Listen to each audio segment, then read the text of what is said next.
Peace and welcome to the culture here on the Black Star Network. I'm your host, Bridget. Muhammad. Thank you so much for tuning in and wanting to be a part of the conversation. First and foremost, folks, let's talk about the poison of white supremacy. Another mass shooting has happened in this country, and there have already been over 200 mass shootings so far this year. We'll give you the latest around that shooting down in Texas. We'll talk a little bit about that. Also, let's talk about the latest with the California Reparations Task Force, how they met over the weekend in Oakland, and it seems to be moving along, folks. We'll have the discussion about that. Also, we're going to be checking in with our very own Dr. Bridget, MD, for this week's Reclaim Your Wellness segment, and so much more. So stay with us. There's a whole lot happening on today's edition of The Culture right here on the Black Star Network. Let's go.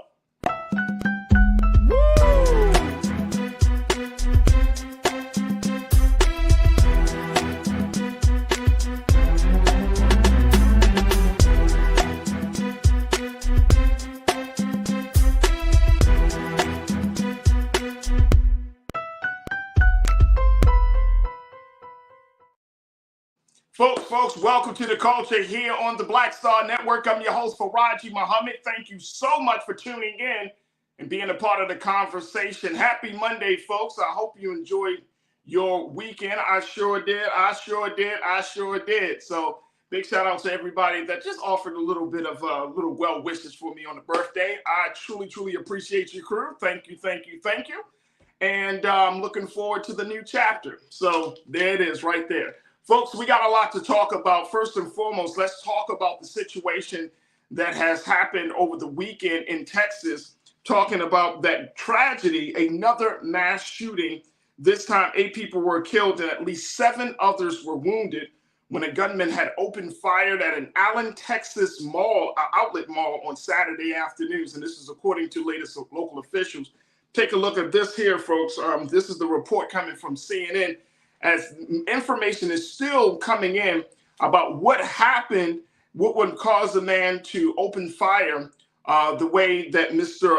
Marcio Garcia had opened fire on folks.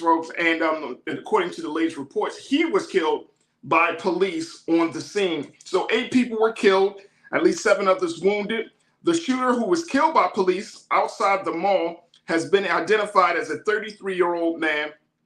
A senior law enforcement source told CNN the gunman was armed with an AR-15 style rifle. According to the source, the investigators are looking into his potential extremist ties based on his social media presence and an insignia on his clothing, according to the law enforcement official. There have already been more than 200 mass shootings in the U.S. so far this year, just within the first 5 months of the year, according to the Gun Violence Archives. And this is the group that is keeping track of these mass shootings. Over 200 this year, folks. And that speaks volumes about where we are around the conversation about gun control, gun reform, just the possession of guns in general. So we're looking at another unfortunate situation that has claimed the lives of 8 people in Texas, injuring 7.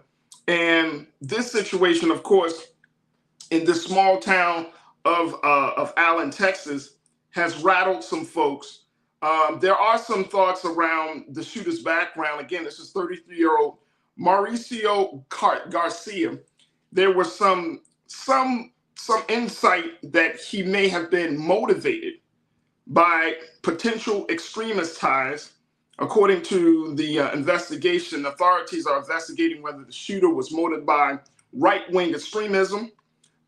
He was wearing that insignia, including being a part of social media conversations where neo-Nazis and white supremacists have often posted.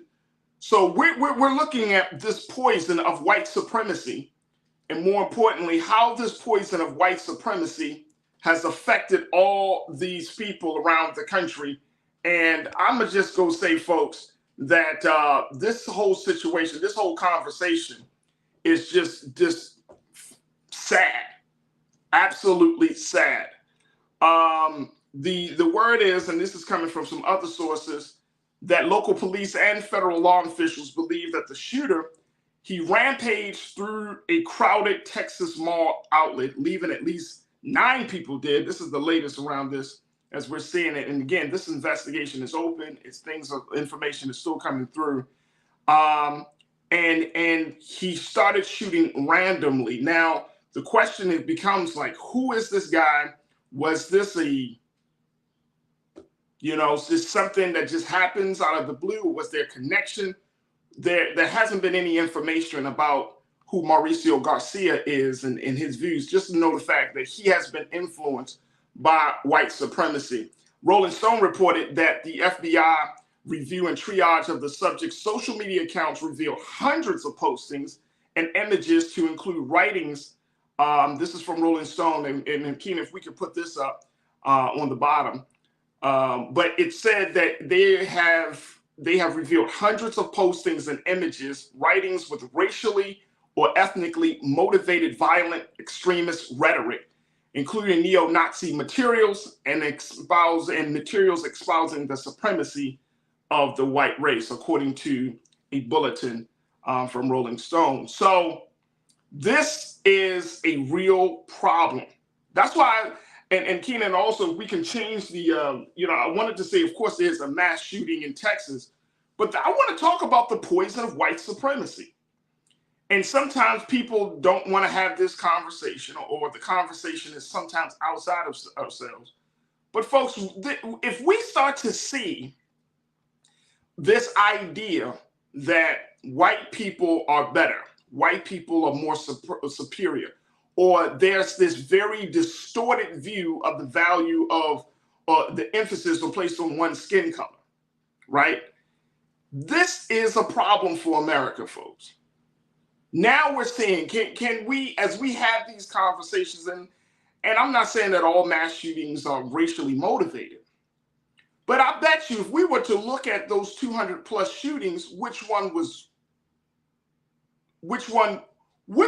wonder who would have, who would be in that category of ones who are influenced by white supremacist views. So that's the big thing. Who would be who was influenced to create situations or to be violent, and they were influenced by white supremacy. And this is the big thing that I want us to talk about. Let me check in and let me see. We're waiting on, but we're going to be joined. We should be joined hopefully by my brother, Dr. Jason Nichols, as we have this conversation. But crew, I want you to post your thoughts on this because all I see is that people are drinking this Kool-Aid of white supremacy, and it has gone so far. And I'm saying it's not just that it has affected Black people, a Latino, and the Hispanic community. This has even affected white people on a fundamental. Every group of people that live in the borders of this country have been affected by the poison of white supremacy, and that's why we're seeing these mass shootings. Kind of more and more and more people are being driven. I think there are a couple of things happening where folks are either being driven to go into extremist views, or folks are starting to create like their own personal rebellion as a result of their disdain for this level of hatred. And so, crew, I want you to post your thoughts. We're going to take a quick pause, but I want you to post your thoughts. Let me know what's your take on this as we're talking about this latest shooting in Texas. Is this do you see this as being the problem? The poison of white supremacy. The poison of white supremacy. And the fact that we're in 2023 and it is becoming more and more violent and more horrendous speaks volumes about the great work that needs to be done still in this country. We're going to have that conversation when we get back. Stay with us, more conversation with you and a whole lot more discussion around this situation in Texas. You're tuned into The Culture right here on the Black Star Network.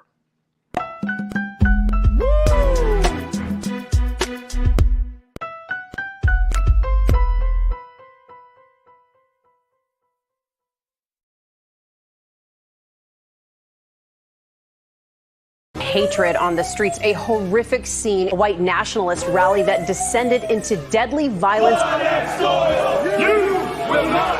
White people are losing their damn minds. As an angry pro-Trump mob storms the U.S. Capitol, We're about to see the rise of what I call white minority resistance.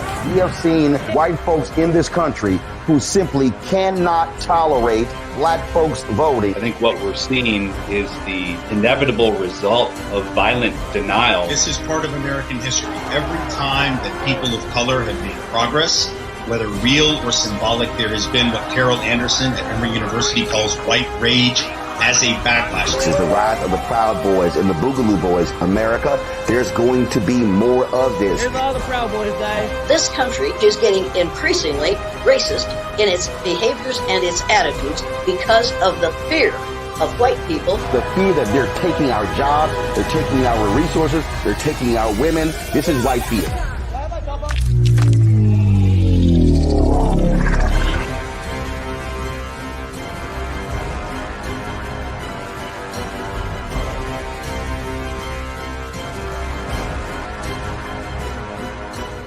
Black Star Network is here. Oh, no punch! I'm real revolutionary right now. Thank you for being the voice of Black America. All momentum we have now, we have to keep this going. The video looks phenomenal. See, there's a difference between Black Star Network and black-owned media and something like CNN. You can't be black-owned media and be scared. It's time to be smart. Bring your eyeballs home. You dig?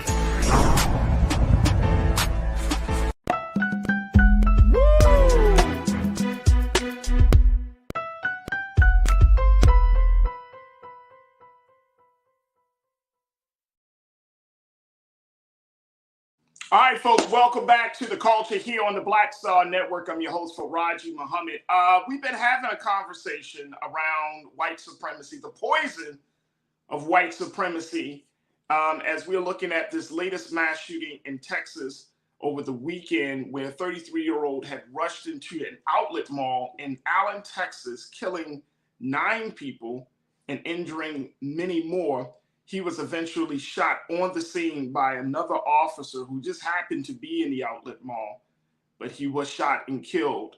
And it's now the investigation as to what happened down in Allen, Texas. They have found that this Mr. Mauricio Garcia was consuming information about right-wing extremism, consuming information about neo-Nazism, white supremacy and white nationalist information.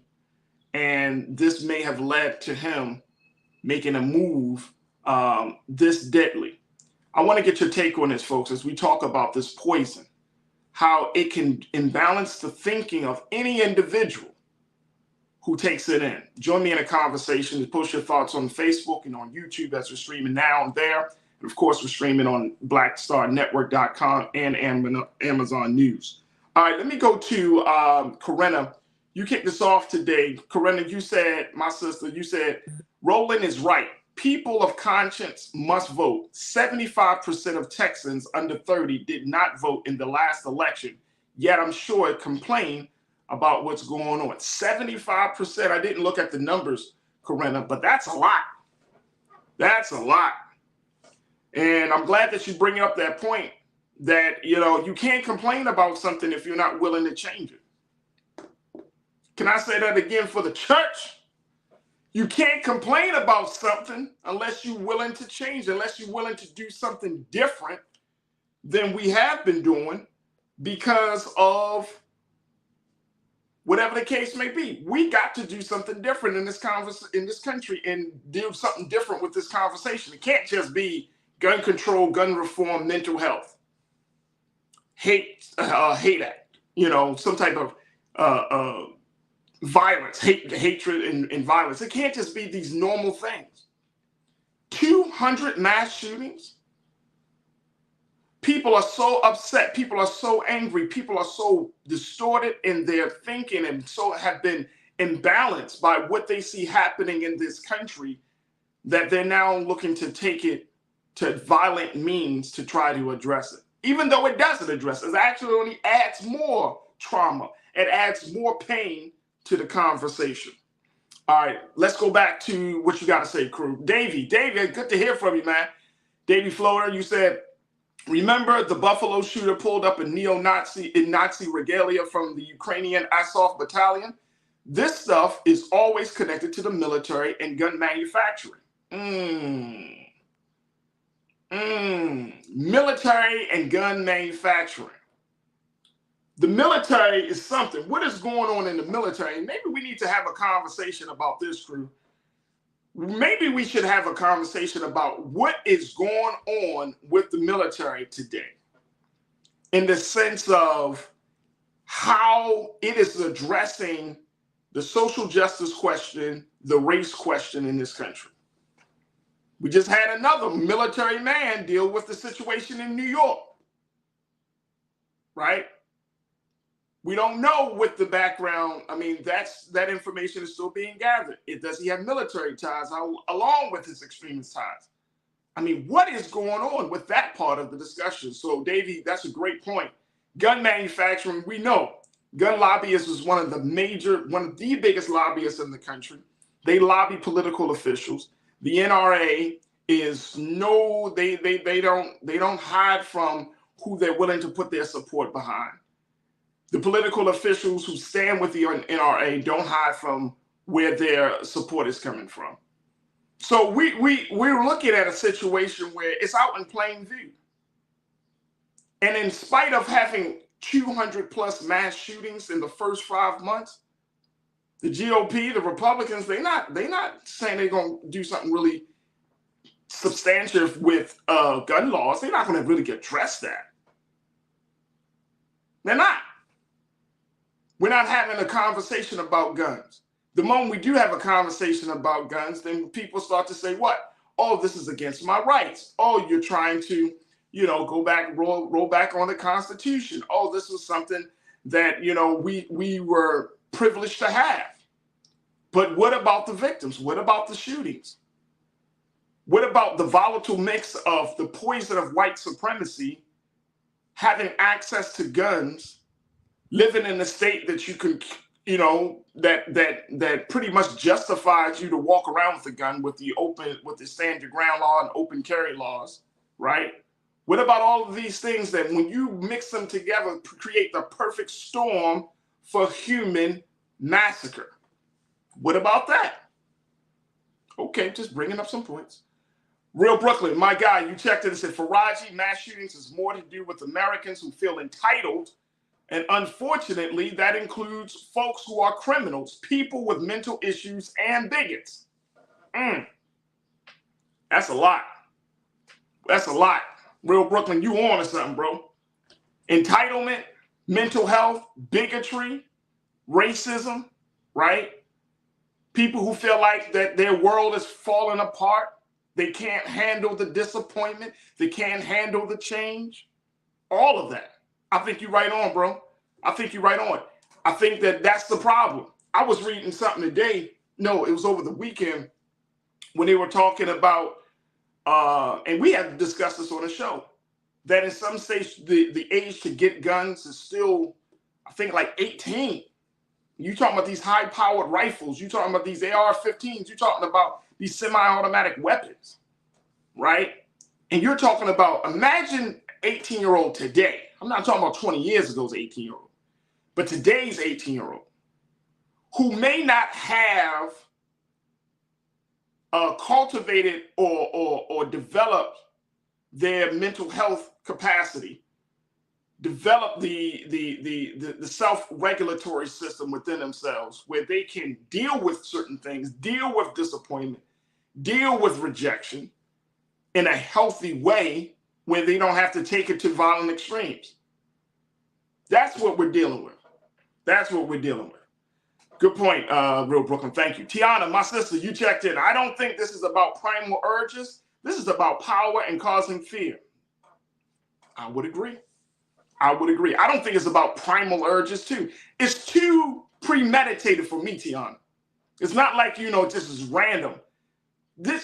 And see, the thing about this poison of white supremacy is that once you start to feed on it just long enough, it becomes so ingrained into your thinking that you lose a sense of yourself, right? You don't have control of yourself. You're seeing yourself from a colored lens. You're seeing the world from through a different lens. And it changes you. It changes you really bad. It changes you a lot. So I think that, to your point, that is absolutely true. Shalinda, you checked in and said, we're living in perilous times, aren't we? Amen, we are. Amen, we are. And we're getting to that point. And all of these things and with these conversations, which is why we wanted to bring these conversations to your attention, folks. All of these conversations is about making sure that you understand, connect the dots. If you're talking about consuming media that is of a certain ilk, if you're talking about being with yourself in terms of loneliness, if you're talking about America's intimacy problems, we don't really connect with people. Like, what are you doing? What is happening in this country? Are we creating a formula where, as much as we're talking about we're one America or we're citizens or we're neighbors, that we really have created our own demise in the sense of becoming individualized? Capitalism will individualize people. You might say, no, I'm serious. Where people have become not the end, but the means to the end, with the end being more money, or the end being a position, a status, a title, whereas the end should be people, right? That's what, as for any government, for any countries to say that this is a country of progress, this is a country of that's thriving, that's flourishing, then the people should be the one put up on the totem pole. The people, the quality of the citizens should be the one that should be praised, not its technology, not its industries, right? Not its science, but show me the people. If the people are of a certain thinking, then the country you can't say that the country is moving forward. If the people think on a low level, if the women don't think high of themselves, if the men don't think high of themselves, then how can we say that this is the best country in the world, or this is a country that is thriving, or this is a country that is outpacing the rest of the world, when the citizens are broken? The industries may be strong, the technology may be innovative and advanced, but the people that are using the technology, the people who make up the industry, broken. All right, folks, we got to take another quick pause. When we come forward, I want us to keep that in mind as we have our next conversation, which is about reparations. I'm going to share with you the latest developments of that here in the state of California and so much more. Stay with me. It's The Culture here on the Black Star Network.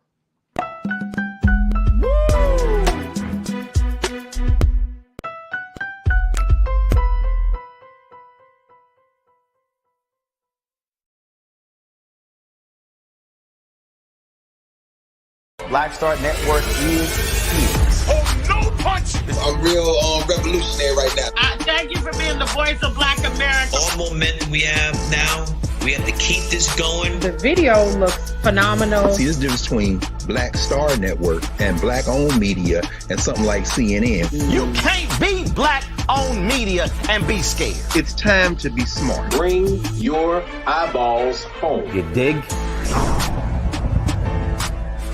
When you talk about blackness and what happens in black culture, we're about covering these things that matter to us, speaking to our issues and concerns. This is a genuine people-powered movement. There's a lot of stuff that we're not getting. You get it, and you spread the word. We wish to plead our own cause.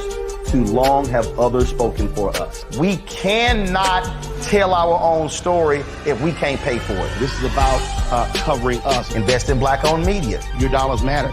We don't have to keep asking them to cover our stuff. So please support us in what we do, folks. We want to hit 2,000 people, $50 this month, raise $100,000. We're behind 100,000, so we want to hit that. Y'all money makes this possible. Checks and money orders go to P.O. Box 57196, Washington, D.C. 20037-0196. The Cash App is $RM Unfiltered. PayPal is R Martin Unfiltered. Venmo is RM Unfiltered. Zelle is Roland at RolandSMartin.com.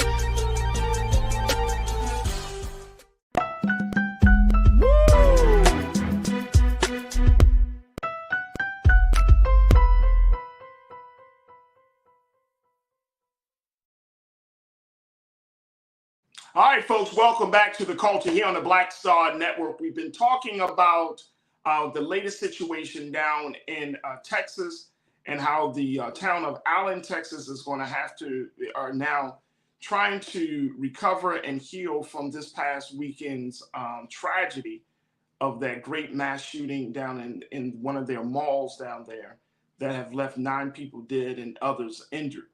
And so, our hearts and prayers go out to the families and our condolences go out to the victims, but to everyone that has been impacted by this mass shooting. It is certainly a great tragedy. But we will certainly keep you posted on that. Now, I wanted to keep you posted about another story, which is what we have talked about a little bit last week, which is the latest around the California Reparations Task Force. Now, this task force, folks, has been working diligently over the past couple of years to try to move the conversation about reparation, either from a state level or from a federal level, into actually happening.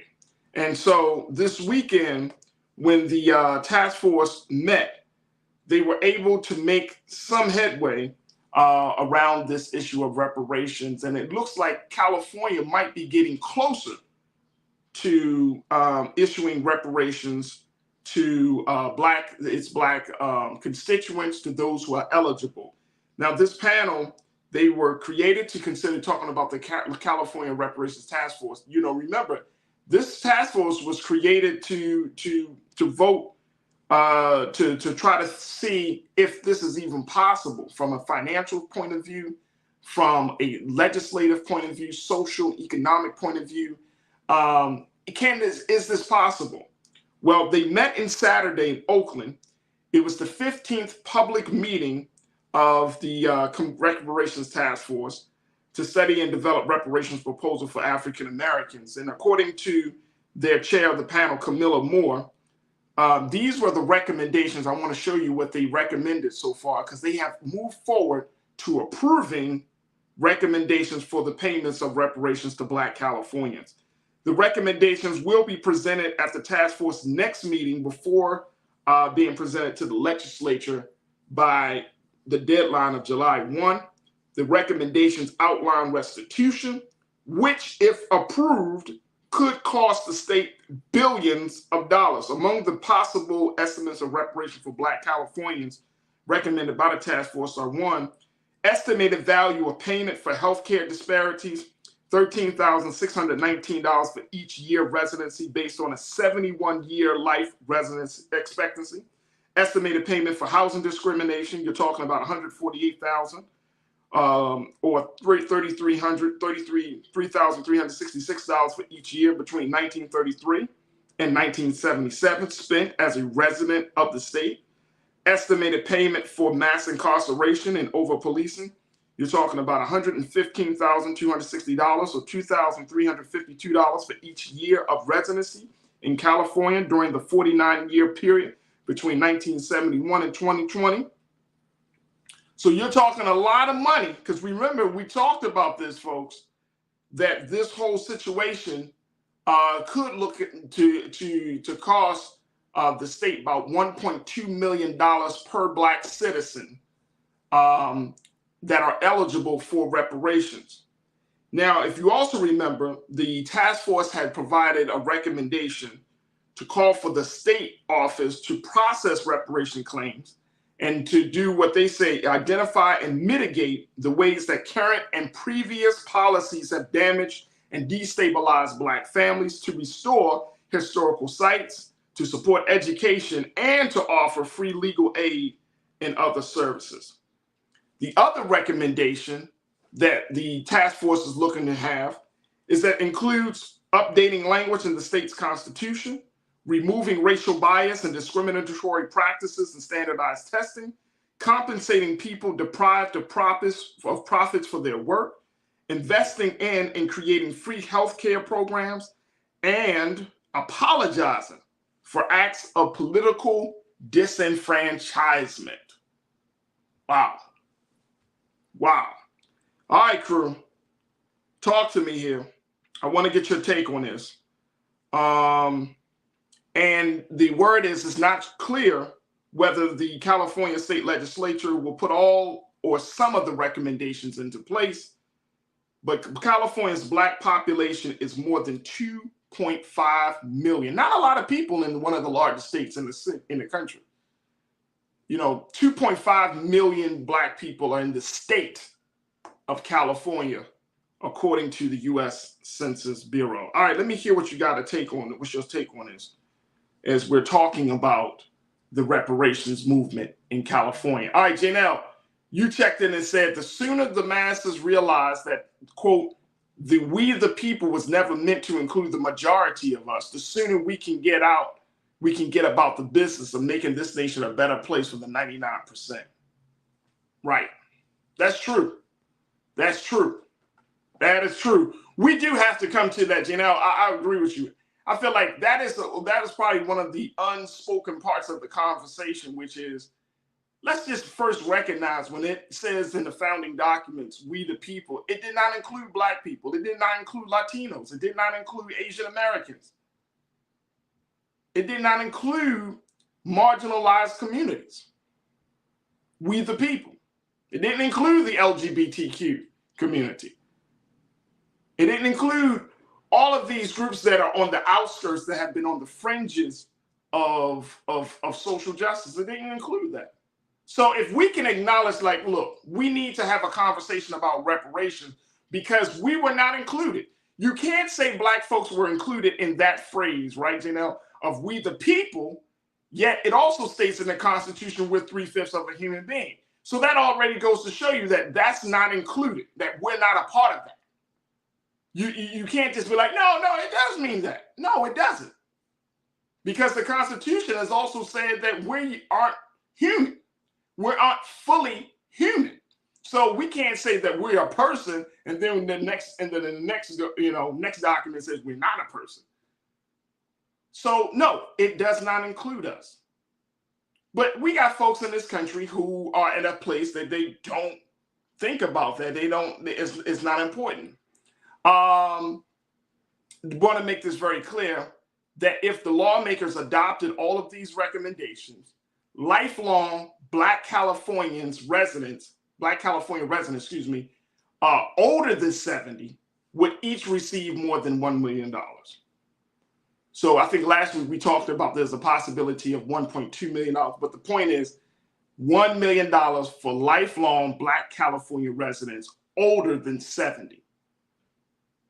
So you're talking about maybe our parents, grandparents, great-great-grandparents. They've lived in the state of California for all of their life. They would be eligible. They would be eligible according to this panel. All right, let me get some more thoughts about this. Shalinda, you said I admire California for giving reparations, and hopefully it is done on a national level. Well, yeah, I admire California for setting up a process. We ain't there yet. Shalinda. But I do admire them for setting up a process because why? It could be the model by which other states can use it. So that's why I'm looking at this, and I'm kind of, hoping that something is going to be worked out. I like the other recommendations. I want to go back to that point. I like the other recommendations. I like the recommendations about updating the state's constitution and removing racial bias and all of that. I like all of that. Now, here's the other part. And my sister Karen, I think you will understand this. You are a native of California. Karen Connor, you checked in and said liberty and justice for all meant all white people, right? We know that. But I think that if we need to, especially for the state of California, land is a premium. Land is a premium. I didn't see anything, and we can look through the documents again, but putting a recommendation about land ownership somewhere, because land is a premium in California. There's just so many people, especially in some of these cities from Los Angeles all the way up to the Bay Area. I mean, just so many people, and land is important. A group of people would be considered more independent with land ownership. So that 40 acres and a mule, I'm for that, folks. I'm for that.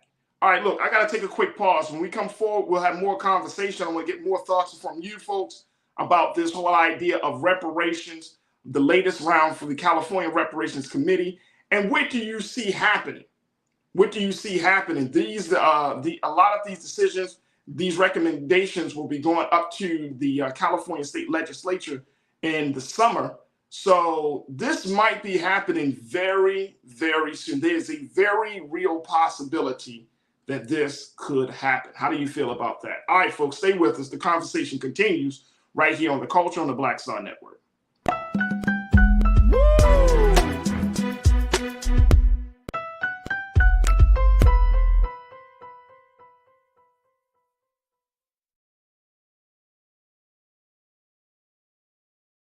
Folks, Black Star Network is here. Oh, no punching! I'm real revolutionary right now. Support this man, Black Media. He makes sure that our stories are told. Thank you for being the voice of Black America, Roland. Stay black. I love y'all. All momentum we have now, we have to keep this going. The video looks phenomenal. See, this difference between Black Star Network and black-owned media and something like CNN. You can't be black-owned media and be scared. It's time to be smart. Bring your eyeballs home. You dig? Pull up a chair. Take your seat. The Black Tape with me, Dr. Greg Carr, here on the Black Star Network.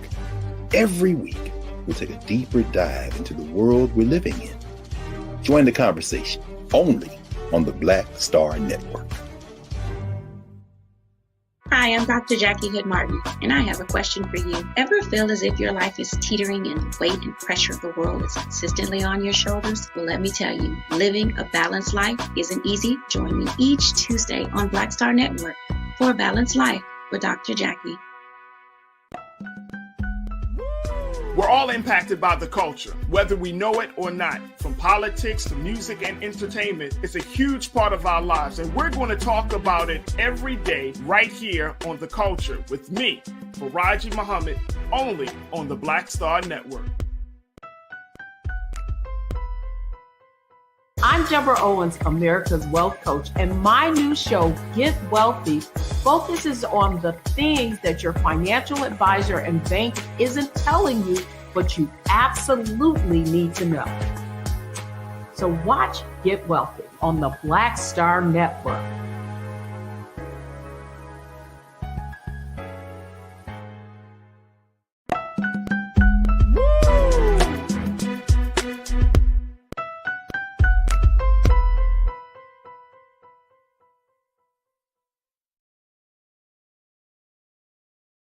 All right, folks, welcome back to the show.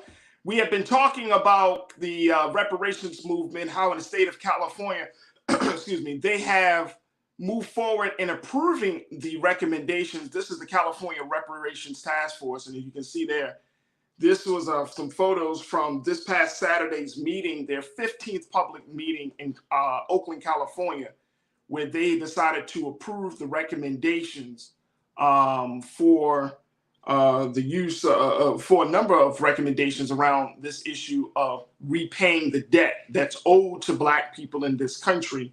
And a lot of that is not just about money, but it's also trying to change some things within the system.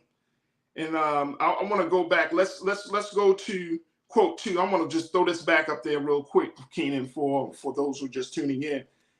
Check out this, folks. This is from the Reparations Task Force.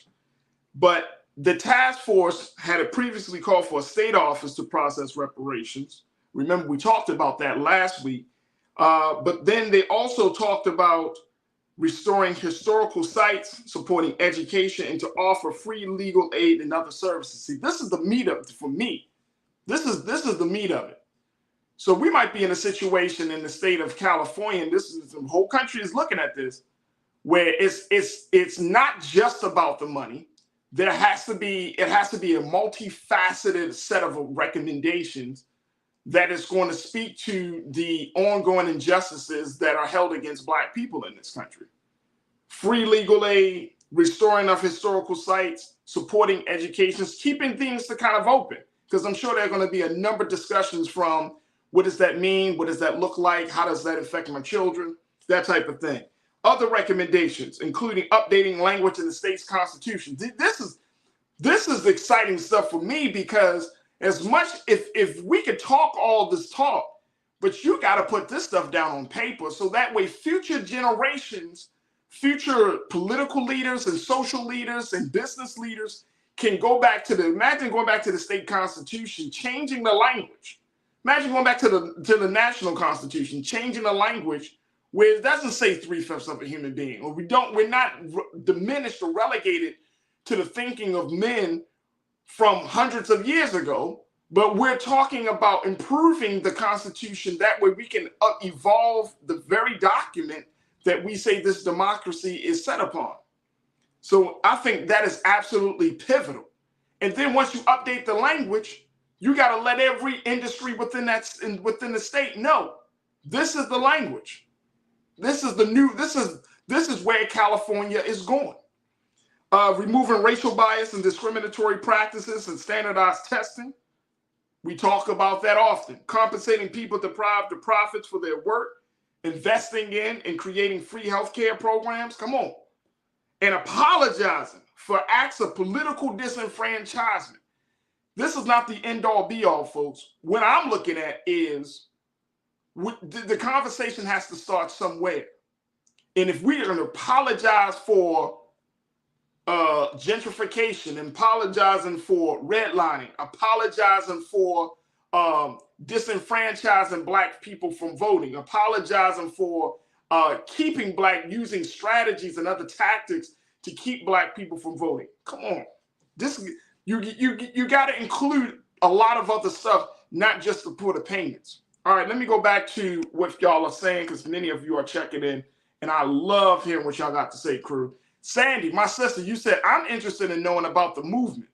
Or Black people buy large parcels of land in Wyoming because apparently it is cheap to make a better life for their family. Well, yeah. There's still parts of California that are uninhabited, excuse me.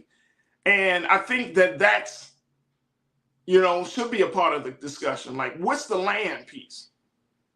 Because, in the rest of this country, if you have access to land, you have a vehicle by which you can build that generational wealth. An acre or two will make a difference, huge difference for a family. Thank you so much for checking in, sis. Laura, you checked in. My sister, you said y'all want to know who got that 40 acres and a mule that went to the Asian buying up property here on American soil, and America is still paying them back when they went there and dropped that bomb.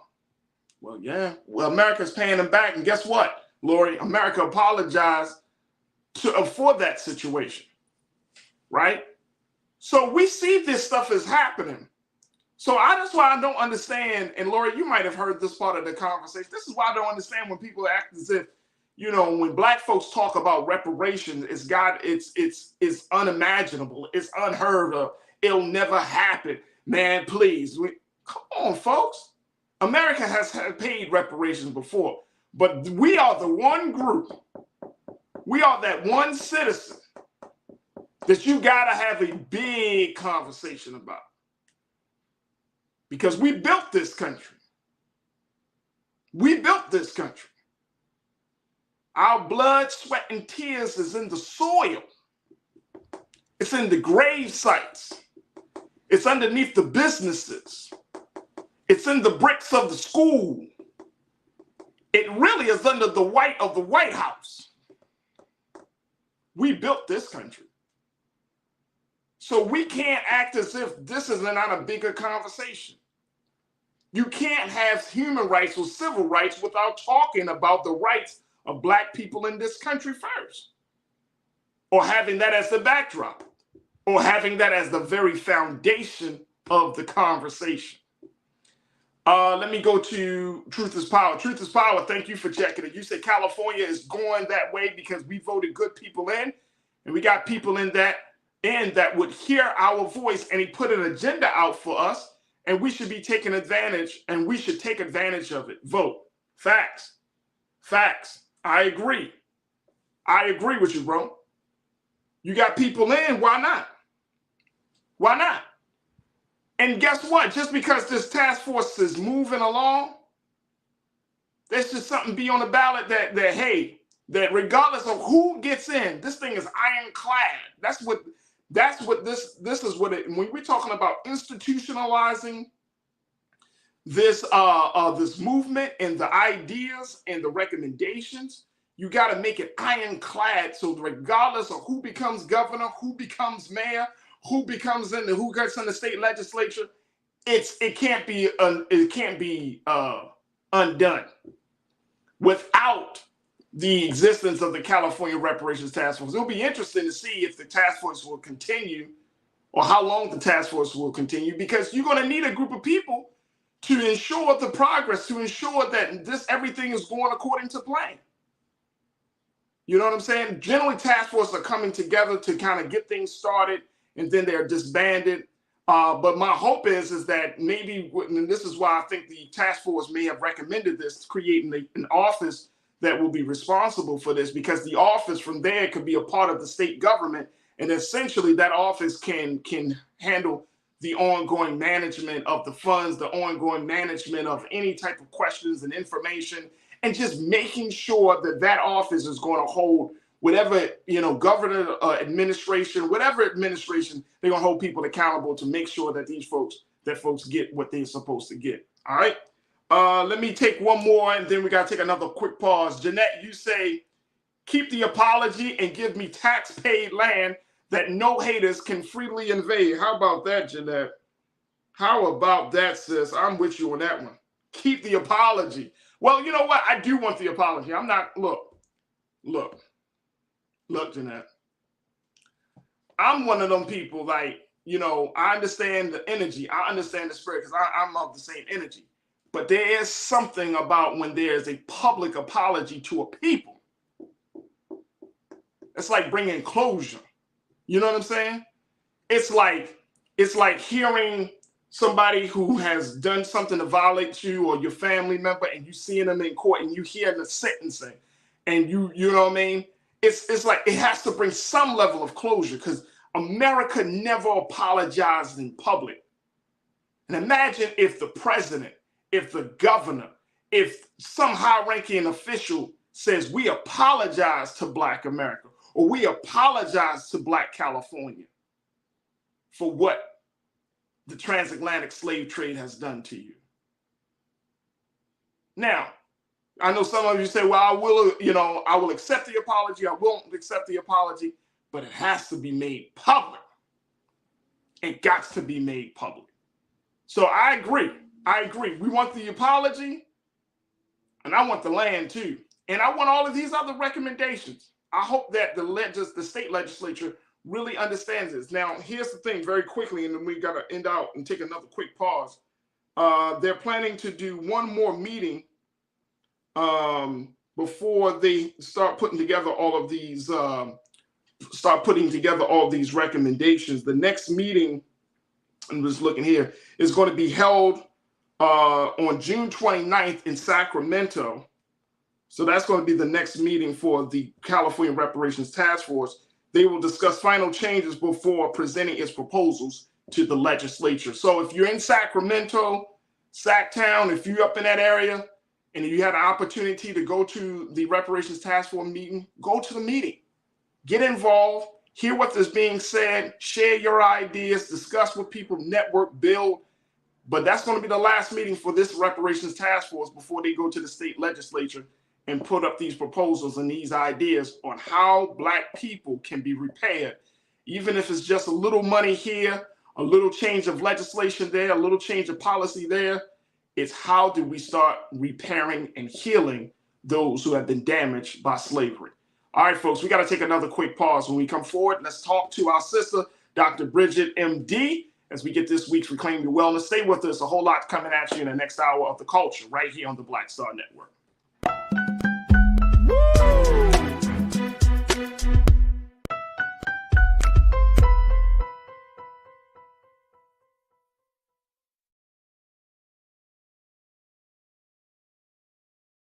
I'm Deborah Owens, America's Wealth Coach, and my new show, Get Wealthy, focuses on the things that your financial advisor and bank isn't telling you, but you absolutely need to know. So watch Get Wealthy on the Black Star Network.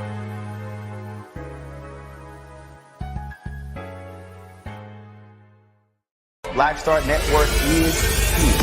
Oh, no punch! I'm real revolutionary right now. Thank you for being the voice of Black America. All momentum we have now, we have to keep this going. The video looks phenomenal. See, there's a difference between Black Star Network and black-owned media and something like CNN. You can't be black-owned media and be scared. It's time to be smart. Bring your eyeballs home. You dig?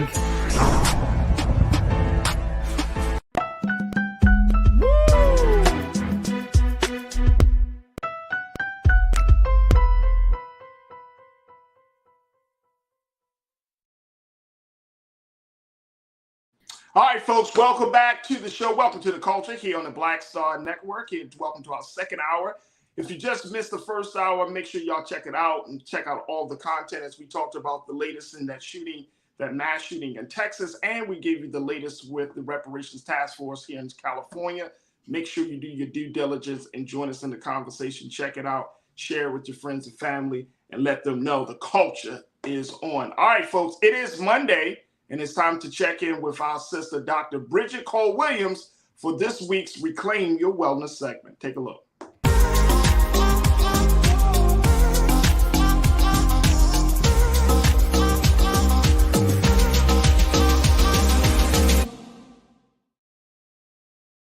Woo, boy, do we need a doctor in a house this weekend. After the weekend, bet you did. After the week, wow. Dr. Bridget, how are you this afternoon? Great. How are you, Faraji? I am all good. Always a pleasure to talk to you, to connect with you. I know you got some big conversations and things that we need to keep in mind. So what have you been seeing? What's happening in the medical world, Doc? Absolutely. So I want to start with where you left off about the shootings that are happening. Yeah. And we talked about this maybe a couple weeks ago about children and how they're dealing with whether it's school shootings. We talked about the young man that, rang the doorbell and how are children responding to this? And so the one thing that I think for this, particularly now in May, which is Mental Health Awareness Month, that we take a minute and take a look at, should children be medicated for anxiety? And so I think it's an important topic that we go over today. And then I want to talk a little bit on a totally different subject about weight loss. So, okay, let's start with, because both of them are hot topics to me, right? Especially for our people. But let's start with the one that I'm seeing a lot of, which is anxiety. And we talked a little bit. I actually had a conversation with my team on Friday. We had one of our culture crew members, Corinna, and another brother, D'Angelo Jelks, who wrote a book about how to deal with suicide prevention and anxiety, some anxiety. And some of the jewels that came up in that conversation, Dr. Bridget, was the fact of children being equipped, emotionally, mentally equipped to handle all of the changes. Mm-hmm. Because there are so many things that, and we recognize this on Friday, but I wanted to have a deeper conversation with you today as a doctor. We recognize that children are actually going through more than what we experienced maybe 25, 30, 40 years ago, right? Absolutely. Like, we're seeing something very, very different that is happening to this generation. But yet the crazy part is, as much as we can say, oh yeah, children might be under more stress, they might be experiencing more anxiety, they might be, experiencing some more depression, there's still this expectation that they should be thriving, because I thrived. But this was a whole different, growing up in the 80s or the 90s, that's one thing. But growing up in 2010s and 2020, that's a whole different thing. Absolutely. Absolutely. So things have, like you said, things have changed dramatically.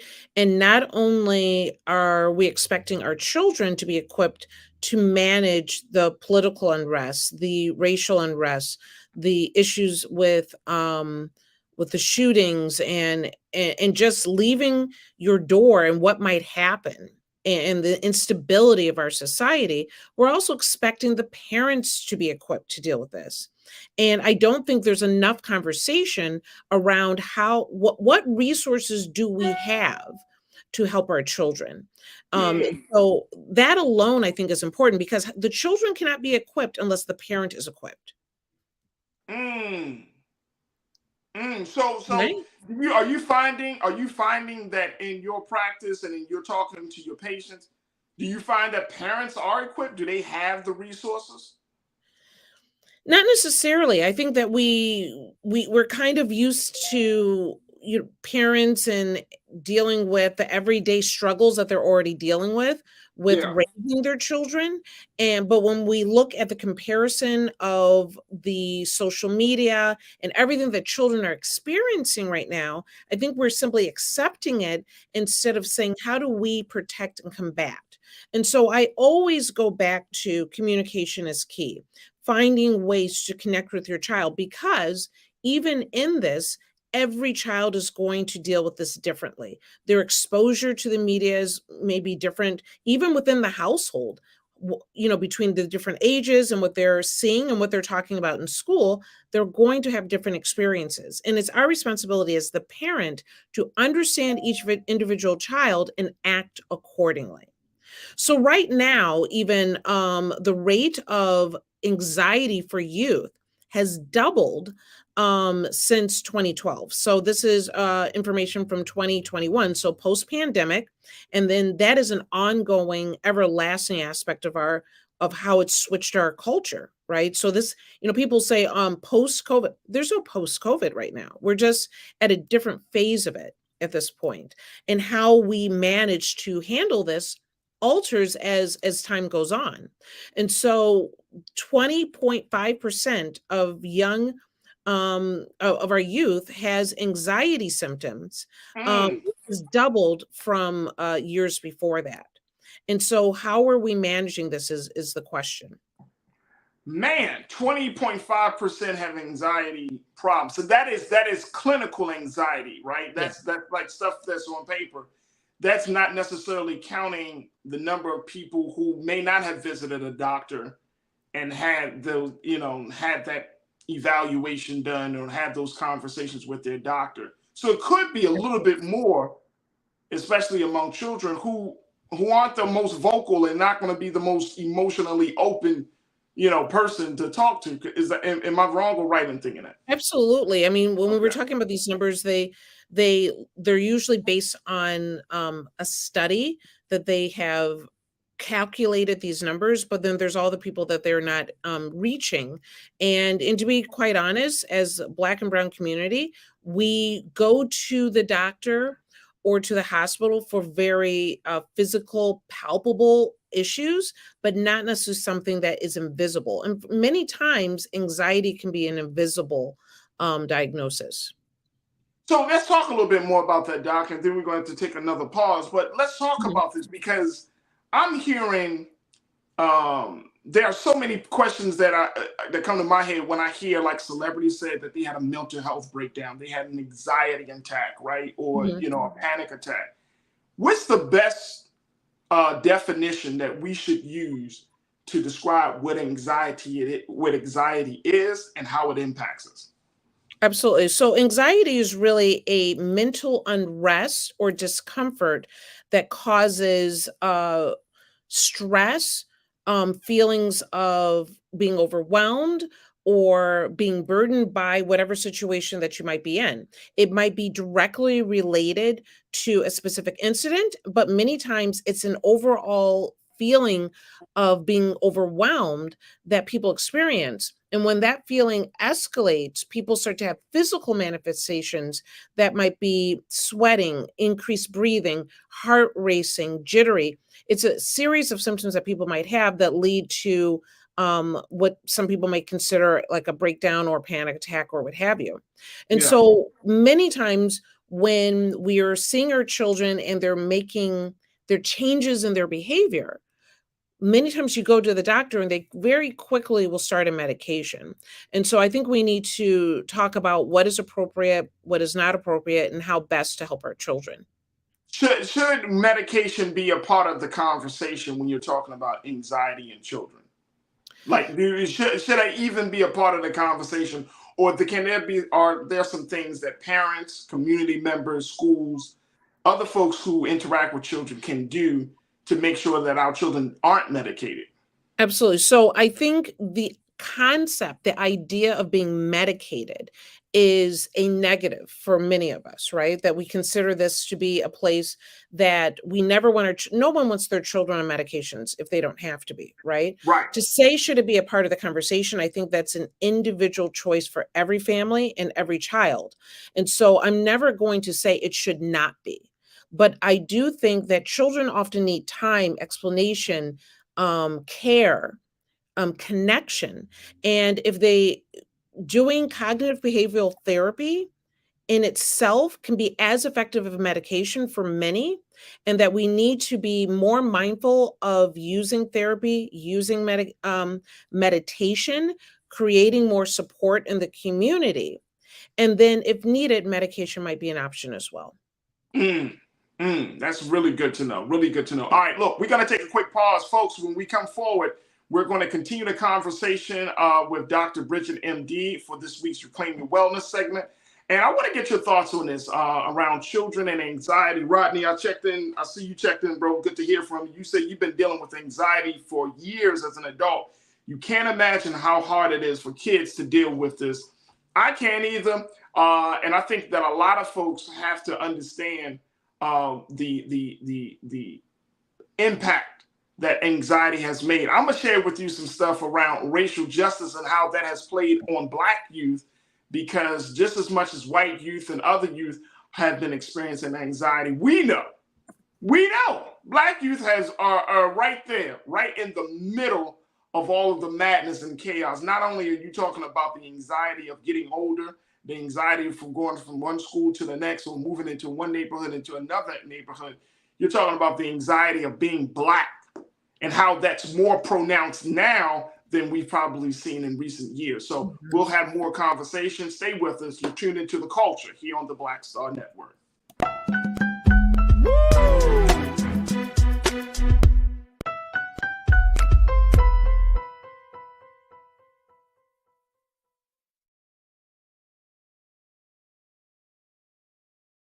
Hi, I'm Dr. Jackie Hood Martin, and I have a question for you. Ever feel as if your life is teetering and the weight and pressure of the world is consistently on your shoulders? Well, let me tell you, living a balanced life isn't easy. Join me each Tuesday on Black Star Network for A Balanced Life with Dr. Jackie. We'll laugh together, cry together, pull ourselves together, and cheer each other on. So join me for new shows each Tuesday on Black Star Network, A Balanced Life with Dr. Jackie.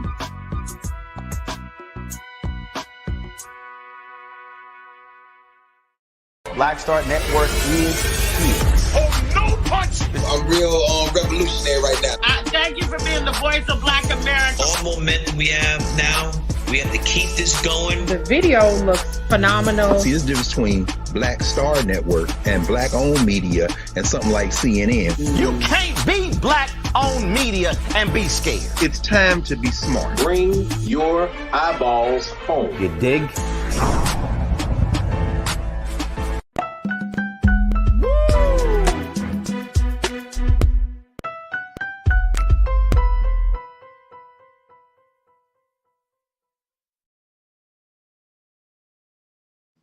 All right, folks, welcome back to The Culture here on the Black Star Network. We've been talking to Dr. Bridget Cole-Williams, MD, for this week's Reclaim Your segment as we talk about anxiety in the next generation and how this is one of the big issues, the big conversations that we can't stop talking about, especially within Black America.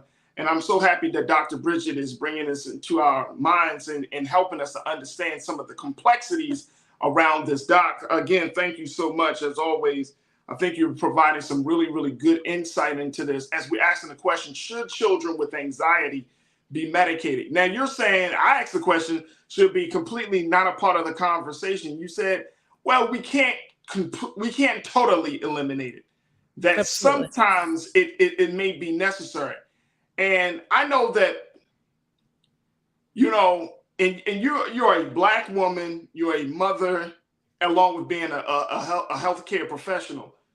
But you also know that the relationship that Black folks have with the medical industry is a dysfunctional relationship. Absolutely. Right?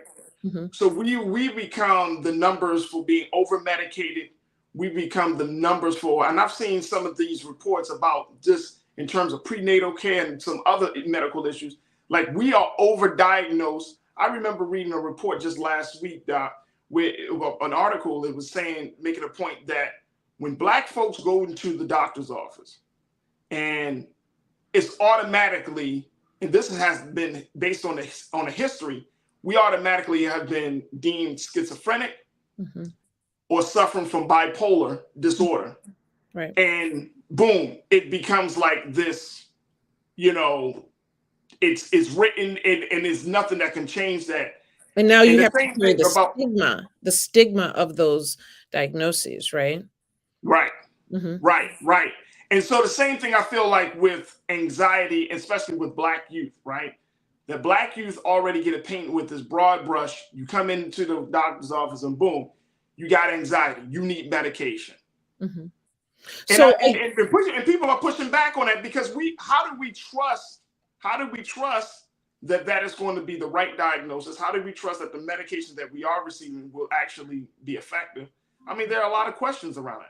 Absolutely. So I think, you know, and we've talked about this before, that when we go to the doctor and we see a doctor that emulates us in some way, that looks like us, that is from our neighborhoods, that is a part of who we are, we trust the system a little bit more, right? So we, first of all, have to have more clinicians that we relate to so that we can trust what we're experiencing, number one.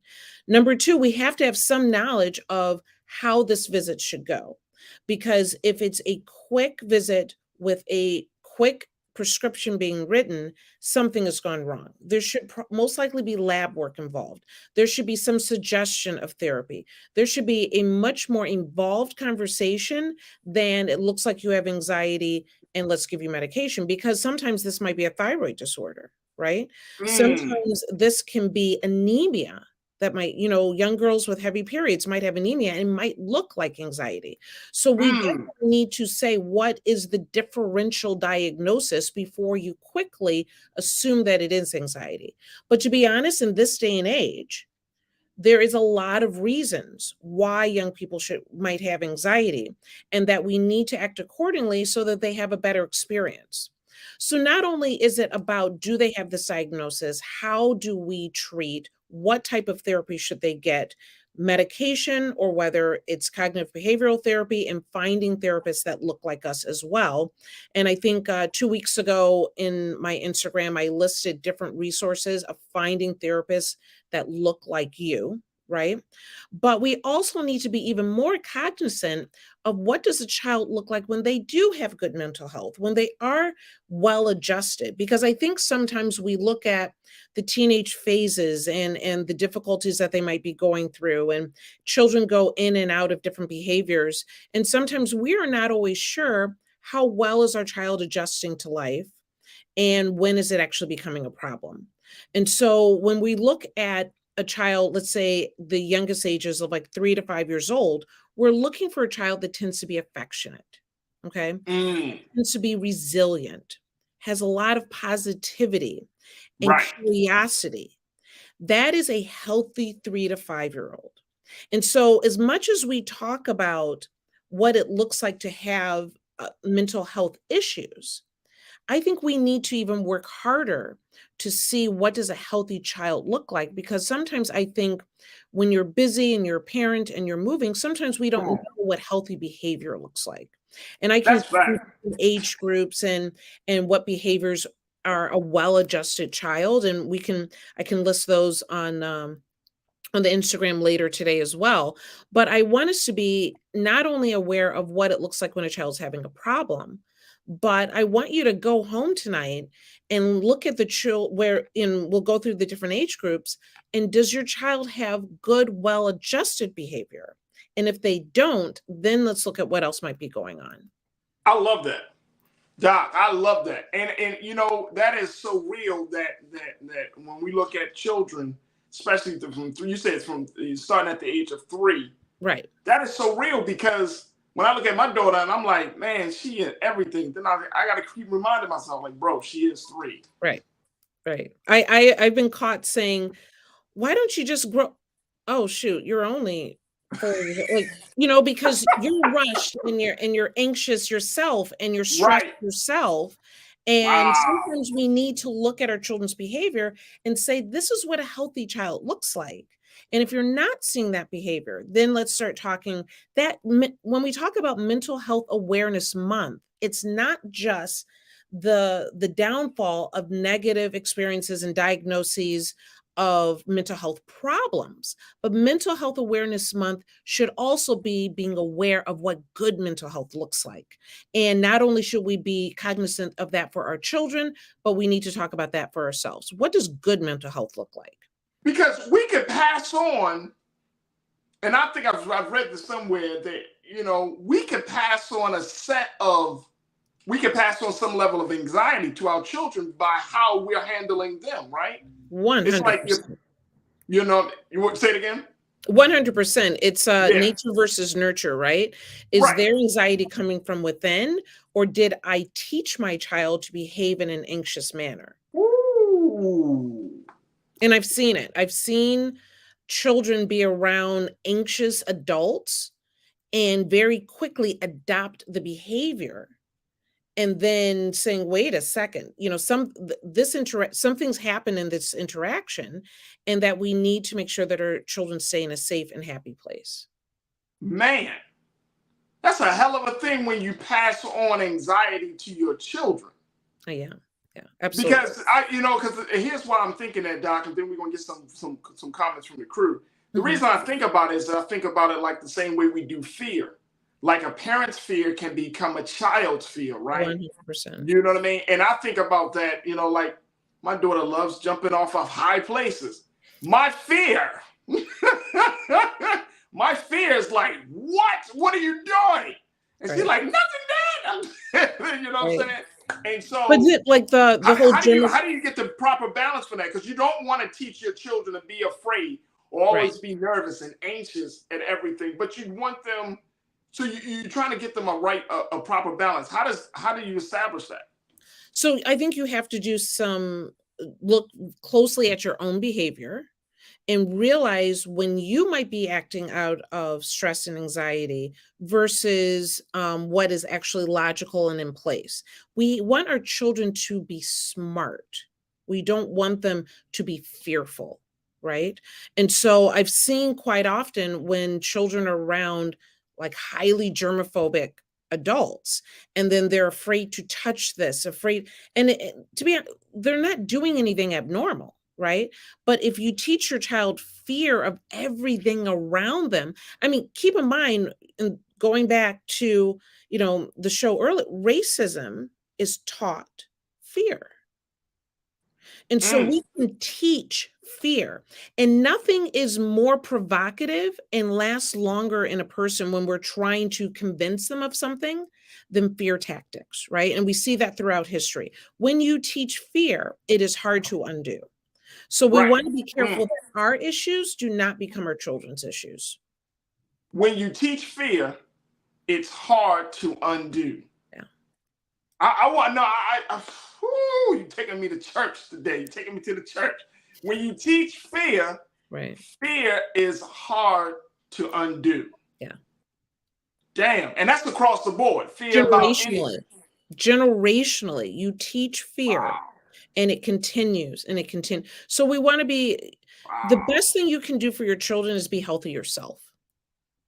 The best thing that you can do for your children is be able to identify your own issues and be able to communicate them, because it doesn't mean your issues are going to go away just because you're a parent.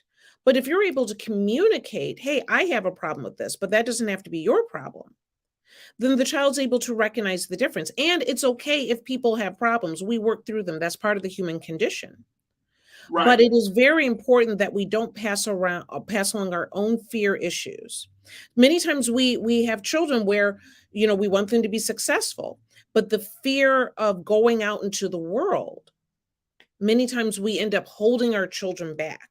Many first-time college students, many times first time in their family, end up going home because family pulls them back out of fear of what they're experiencing, what's going to happen, are they going to leave all of their own issues and then that child just comes back home. So we can't let our issues be our children's issues. That's heavy. That is heavy, Doc. First, we got to take a quick pause. When we come forward, let's talk more about this anxiety, children, fear, passing these things on. Also, let's talk about weight loss, how there is one pill that's out there trying to get people to lose their weight, and it may not be doing that. Go figure. Go figure. Folks, we'll continue the conversation about your health, your wellness with this week's Reclaim Your Wellness with Dr. Bridget when we come forward. Stay with us. It's The Culture here on the Black Star Network.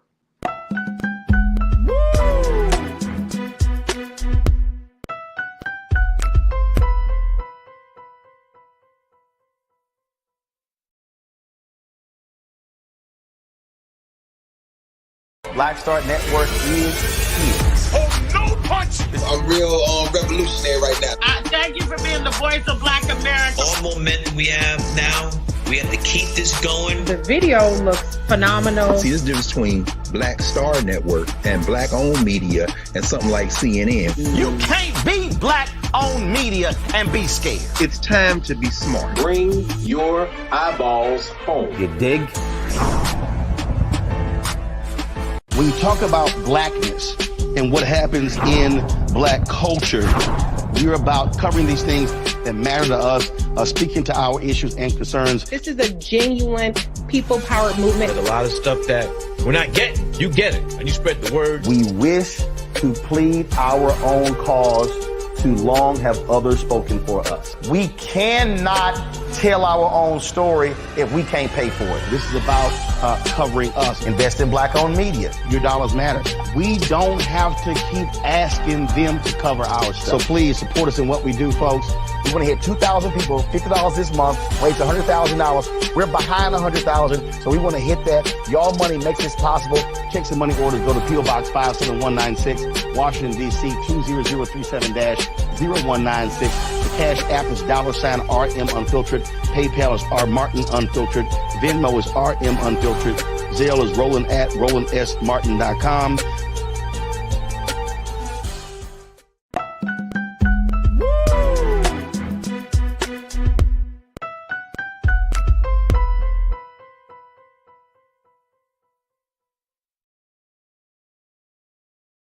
All right, folks, welcome back to the show. We've been checking in with Dr. Bridget, MD, for this week's Reclaim Your Wellness segment as we talked about anxiety and the next generation and all that it encompasses. For folks, Doc is breaking it down.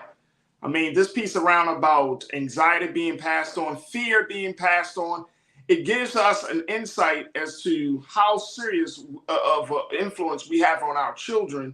And Doc, I want to bring you back into the frame. When we talk about these things, it makes me do that soul searching. It makes me go back into to remember what I said to my children yesterday and the day before and all of this thing. Because I think that for a lot of parents, parenting is not an exercise that you can put on autopilot. You have to be present. And I know it might sound crazy, and I know it's hard to do, trust and believe. And I think everybody here understands what I'm about to say is hard to do. But I think it's necessary that we should try to be present in every moment and interaction with our children as much as you can. Absolutely. Right? To be present. It's hard. I mean, trust me, it's hard. And once you get to the end of the day and your children are jumping around or they asking you questions or the demands are still being required, asked from you 9 o'clock, 10 o'clock at night, you're like, bruh, I don't care what you do at this point, as long as you get out my face. Mm-hmm. But you have to, we all have to be present. We have to make sure that our interactions are healthy. We have to make sure that if they are unhealthy, that we take a moment to self-reflect, to think about, well, where did this come from? Why did I, handle the situation this way? Why did I respond that way? And so it requires you to be very, very intentional with your parenting. And I think that's one of the big lessons I'm learning from our chat with you today, Doc. Yeah, absolutely. You want to be intentional. You want to be present and taking the time. And we've spoken before that if you're having uncomfortable conversations, sometimes having something that is a little distracting that can ease some of the discomfort is a great idea. So I've talked about having the talks in the car because you're both facing forward. It's not as intense, but it gives you an opportunity to talk and they can't really get away either. Right. But the other thing I would say is enter a little bit of humor into the conversations. But suppose you don't have a sense of humor, Doc. What's that? Suppose you don't have a sense of humor. Suppose you're just one of those parents, you're always everything. I've come across parents, they like especially Black folks, you know what I mean? It's like, it's always serious. It's always about the people. It's always, and it's like, damn, man, cut it down a little bit. Just turn it down. If that is your issue, then that's what you probably need to work on. But if it's at all helpful and that's hard for you to be vulnerable, because sometimes humor makes you be a little bit more vulnerable and open and, willing to say some things that might be, a little bit on the sillier side or what have you to ease the moment. There's a lot of different conversation type card decks that are available for families or for parenting. And sometimes it might be like having one of those decks on the table. And if you can't put down the phone and turn off the TV and everything else, maybe at the end of the night, you just pull up one of those cards and you force you and your kid to sit down and do one card. And it might be them. Sometimes what I think kids are missing these days are really knowing who their parents are. Knowing that they have the same human experiences that they are going through right now. And so whatever it takes for you to let that guard down, to be that human and be present and be observant. Yeah. What we need to do, because kids are in a different place than what we grew up in. Yeah. And we're struggling with what we're going through right now. Right. Right. And so taking a little time and checking in is a good thing. And there's so many different ways to do it. I would love to talk about that tonight on our after chat. There's so many ways to check in with your kids. And but it starts with checking in with yourself.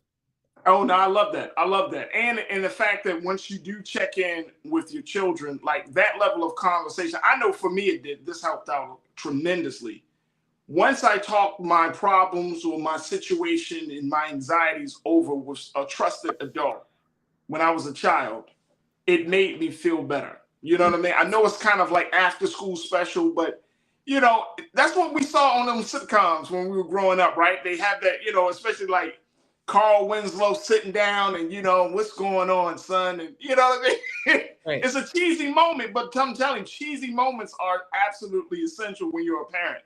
And absolutely. I've had cheesy moments with my son and it makes a world of difference. It doesn't completely eradicate everything, but it at least brings you a little bit closer. Like it teaches your children that if I communicate, if I'm able to articulate what's going on in here and in here, and someone listens to me and we have a conversation about it, I'm going to feel better. Yeah. So I love that wholeheartedly. I honestly, I feel like we have missed something that was using television an educational tool. I think we're missing a little bit of that right now, where sitting down with your kids and watching Blackish and having the conversation on the subject.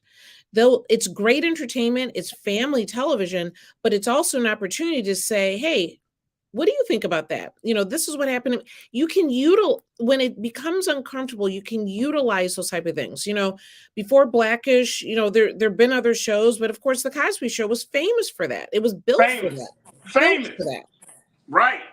And Right. so, Famous. and I will tell you, with my kids, Cosby Show was, had been gone, but I got the DVDs and we sat there and we would go through shows, and they loved seeing themselves on, on a show that they could relate to. And after that, it went into black, and I don't even know what it is now, but What is it now? What show were we? That's a good question. That's a good question. I don't know what it is now. I don't. That's a good question. Like, what black family shows would you sit down with? I see Blackish. I see Grownish. That was another one. But that's Grownish. almost over. Right, that's almost over. That's a good question. Crew, what y'all think? What's a black family show out there that y'all would kind of sit down and agree upon? That's interesting. All right, so look, let's talk about the other piece, which is something around. This is another problem, of course, within Black America, which is weight loss. Absolutely. And you wanted to talk about this this one medication that's out there that's on the market right now. Which one is that we need to be mindful of? So if whether it's through the rumor mill or social media, Ozempic is getting a lot of attention right now. Okay. Ozempic is an anti-diabetic medication. So it's used for type 2 diabetics, but at higher doses, they have found it's good for appetite suppression. And so it's gotten a lot of buzz. You will see that there are a number of quick doctor related, make an appointment, get your medication apps that are available now. Meet with a doctor today. I think Weight Watchers adopted a doctor line. And so you can not only join Weight Watchers, but connect with the doctor and get this medication. And it seems to be everywhere. So I very obviously was curious what was going on with it and what did we need to know. So keep in mind, from a 2022 State of Obesity report, Black adults have the highest rate of obesity in the US at 49.9%. Now, I have some thoughts about that as far as how those numbers come together, but I do think that there's an issue when we're talking about not just obesity, but the results of obesity, which is hypertension, cardiovascular disease, diabetes, and high cholesterol. So we need to be mindful of how we're treating our bodies and making sure that we're taking good care of them. So the Ozempic is at the higher dose. It's also called Wegovy, and there's some other companies on the market that are making something similar. It is an option for suppressing your appetite and losing weight. And keep in mind, there might be some pills out there, but the majority of them are being sold as injections, self-injections. And so the concern that I have is when something gains this level of buzz and popularity, how well is it actually working for us, right? So some of the things that I want people to be aware of is that, yes, it can bring about weight loss, but it's maybe, and this is still significant. So at the half dose of 0.5 milligrams, maybe average of 8 pounds. At 10 milligrams, you might be, at 1 milligram, you might be losing 10 pounds. The placebo had you losing 3. So comparing that, now that's actually a good number. There's been good results with it. However, just like any other weight loss medication, when you stop it, you very well might gain that weight back, right? So you have to put into place the behaviors and lifestyle changes that will lead to long-term weight loss. But they also found that people are taking it who are losing weight rapidly might also be losing muscle mass. And so with that being the case, you have to be mindful of not just a high protein diet that you might be doing with this medication, but also doing resistant weight training. And I don't know if that information is getting out there. So this medication is has a lot of side effects, it sounds like. Actually, overall, it's actually pretty safe as far as side effects. If anything, if you're taking it and you're losing weight rapidly, or you decide, as we do, you're doing one thing. Once you say you can't have a lot of something, what do you want more than anything is, more sugar or whatever it may be, that you might have nausea or vomiting if you're having a high fat, high sugar diet with it. So definitely, like I said, you want to have a high protein, probably on the lower carb side. The issues are not so much that there's so many side effects. I think the issue here is whether you might be losing muscle mass, that you have to do the exercise along with this, and that in using Ozempic, I am not anti-Ozempic whatsoever. I think this might be a really great option, but I guess what I want people to be aware of is not the miracle drug, right? That we're always looking for the miracle pill that you lose weight, you don't have to do anything, it's just going to fall off. You're still doing the work. It is an appetite suppressant. And if you're not careful, yeah, you might have some issues with it. If you're having, if you're dealing with obesity, it might be an option for you, but make sure that you are well aware of its use and how best to utilize it so that you are successful and that you're able to make sure that you're not getting some of the side effects that might occur. So, I mean, and very quick before we take our next pause, is that, when you're saying that your folks are still doing the work, I mean, that's the real crux of weight loss, right? Creating a diet plan, creating an exercise routine, because I'm thinking that even if you take a medication like Ozempic, like, what do you take that for the rest of your life? You know what I mean? Like, to sustain the weight loss? Or is it really just about like, okay, you take this medication for 30 days and then boom, you kind of work on your own from that point forward? Absolutely. It's going to take a while for it to even kick in. So, yeah, we can talk about it. All right, absolutely. Folks, we got to take a quick pause. When we come forward, more conversation about Ozempic and weight loss. And I'm going to share with you what 3 Black men are doing to change the culture in media. And it's not just talking about Brother Roland. So we'll have that conversation up next. Stay with us. It's The Culture here on the Black Star Network.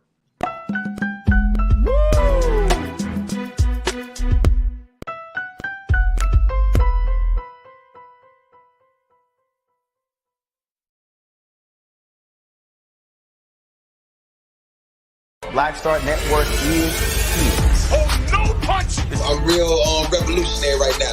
Thank you for being the voice of Black America. All momentum we have now, we have to keep this going. The video looks phenomenal. See, there's a difference between Black Star Network and Black-owned media and something like CNN. You can't be Black-owned media and be scared. It's time to be smart. Bring your eyeballs home. You dig?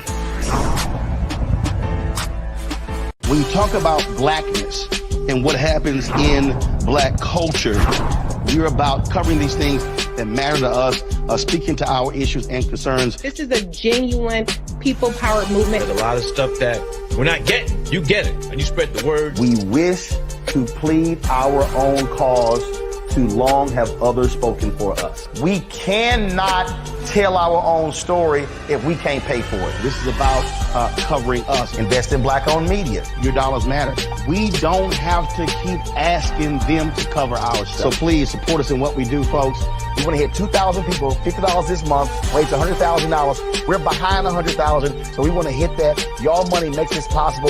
Check some money orders. Go to P.O. Box 57196, Washington, D.C. 20037-0196. The Cash App is $RM Unfiltered. PayPal is R Martin Unfiltered. Venmo is RM Unfiltered. Zelle is Roland at RolandSMartin.com.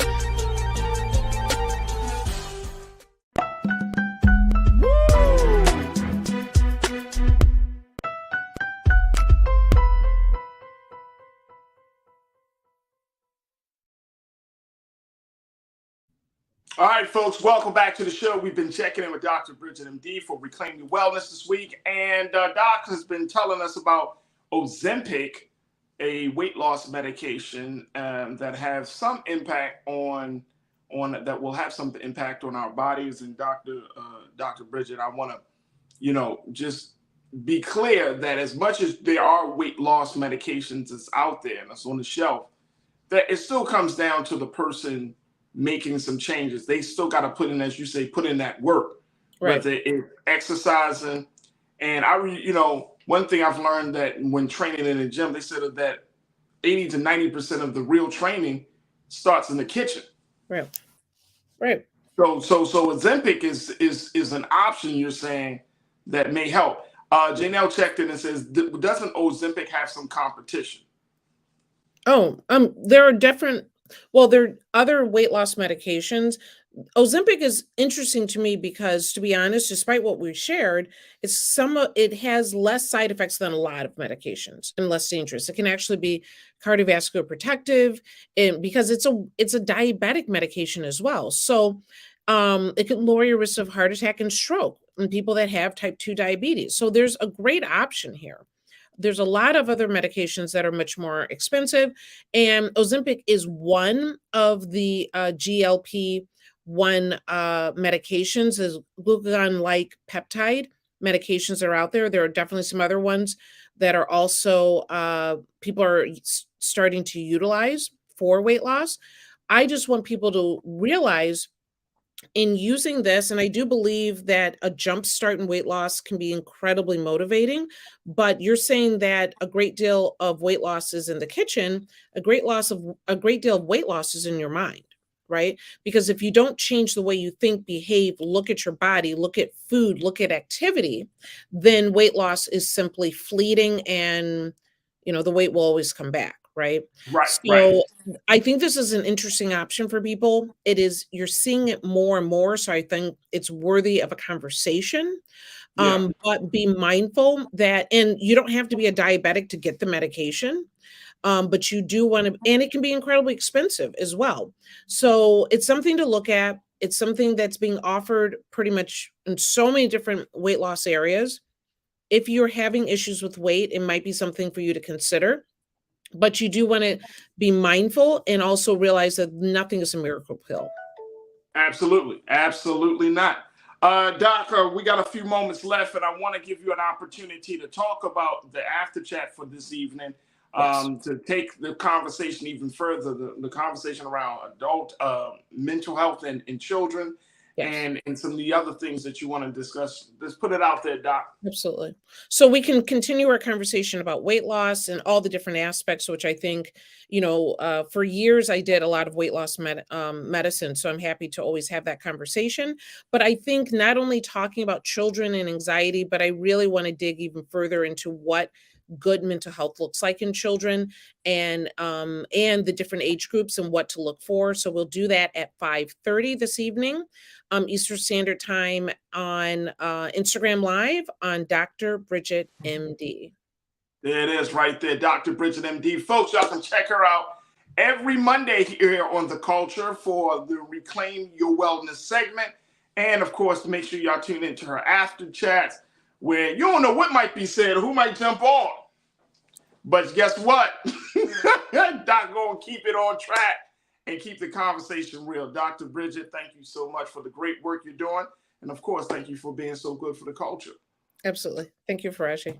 You're welcome. All right, folks, we got to take another quick pause. When we come back, I'm going to share with you what 3 Black men are doing to change the media game. Stay with us. It's The Culture on the Black Star Network.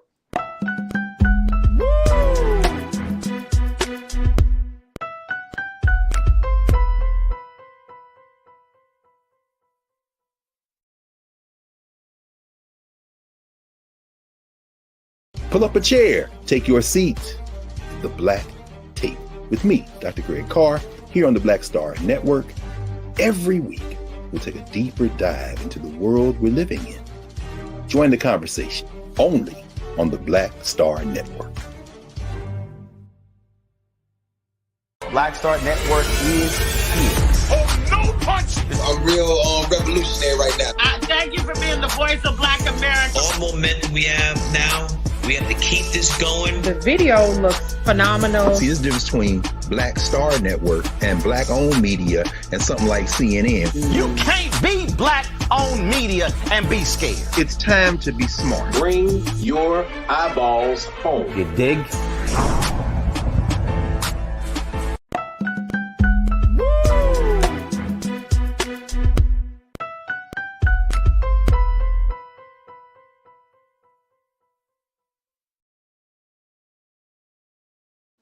All right, folks, welcome back.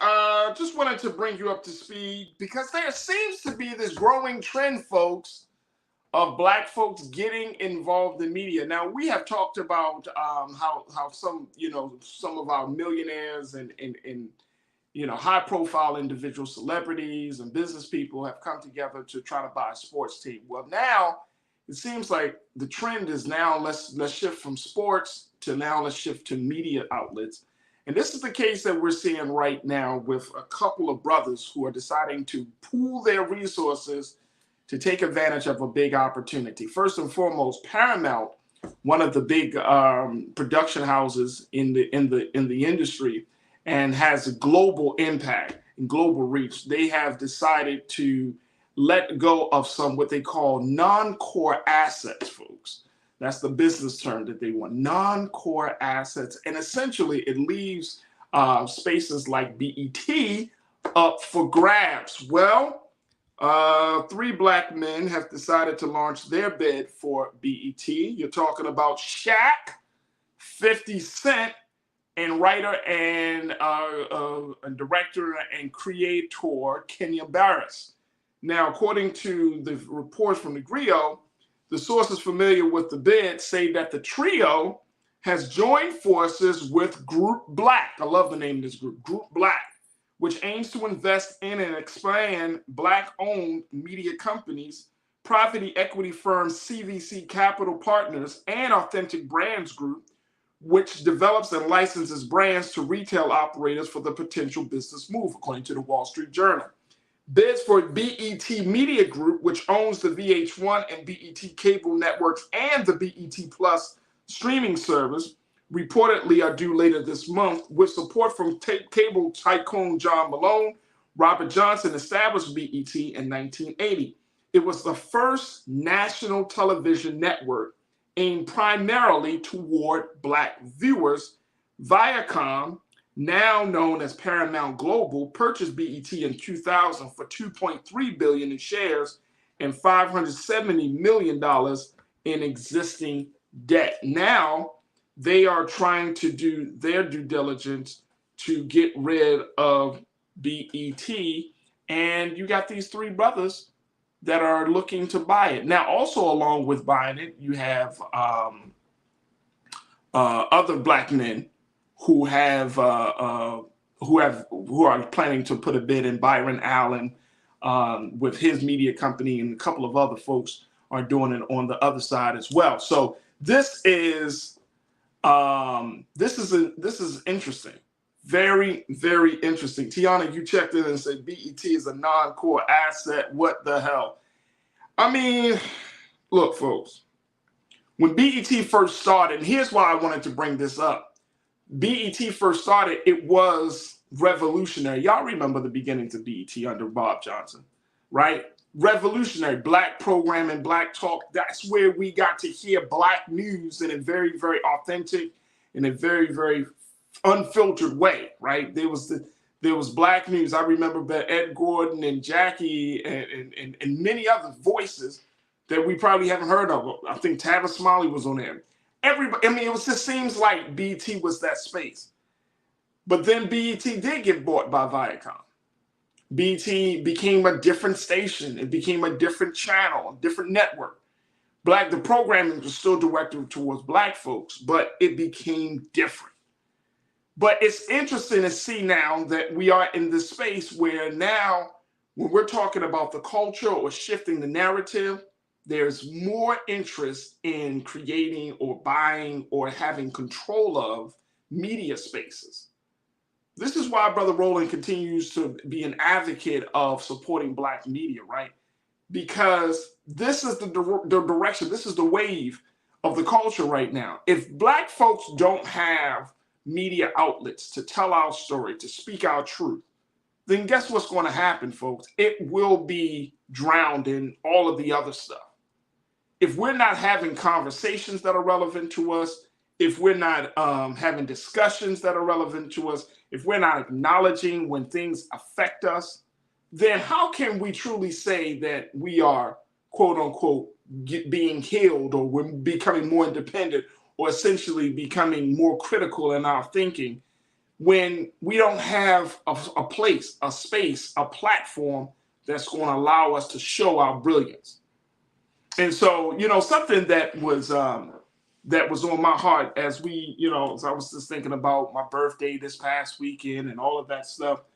really supporting Black media. And I'm going to just say this as we close out. This is one of the most important institutions in our country, this space called Black Star Network.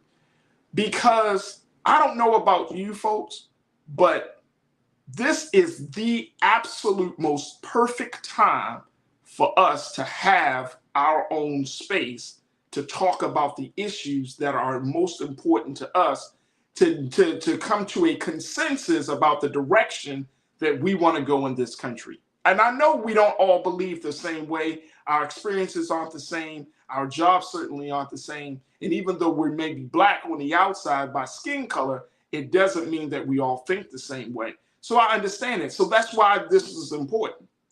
That's why this is important. And I'm keeping my eye out on these ideas of media spaces and media outlets and platforms, because it's important for us to tell our story, to have conversations about the issues, and most importantly, to be able to show the world a different way to see the struggle, the joys, the triumphs, and the wins of Black people in this country. So whoever gets ownership, or who can get part ownership, or whoever can really change the media landscape, whoever can have the power of the story, that's the one who really wins. So it's going to be interesting. I'm going to keep my eyes out for Shaq 50 and Kenya Barris, and Byron Allen and others. But the point is that we need Black media and Black media professionals. If you listen to very quickly, if you are in an area that has Black-owned radio, Black-owned publications, Black-owned TVs, whether it's public TV or whatever the case may be, support them. Support them. Support them, folks.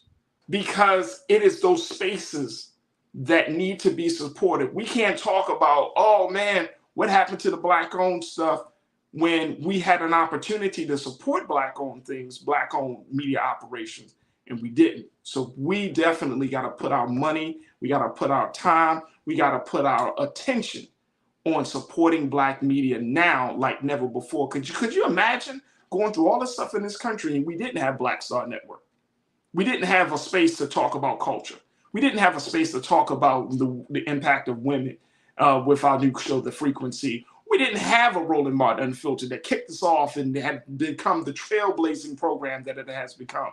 Or we didn't have a talk about a balance. Like, could you imagine that? No, I couldn't. We need this more than ever before, folks. So again, big shout out to all the brothers and sisters who are trying to figure out the best ways to get our platforms into the hands of our people to tell our stories so we can have a different future.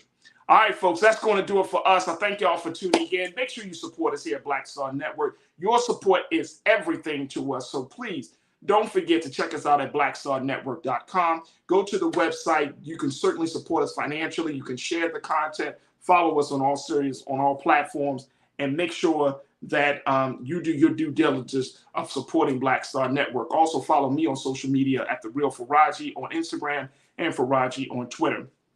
Thank you so much for tuning in. Thank Dr. Bridget for checking in, and I thank my team, and I certainly thank you, crew, for being a part of the conversation. Stay tuned. Up next is Roland Martin Unfiltered. As always, never be afraid to challenge what's wrong, stand for what's right while being yourself in the process, and God willing, we'll talk tomorrow for another exciting edition of The Culture right here on the Black Star Network. Peace.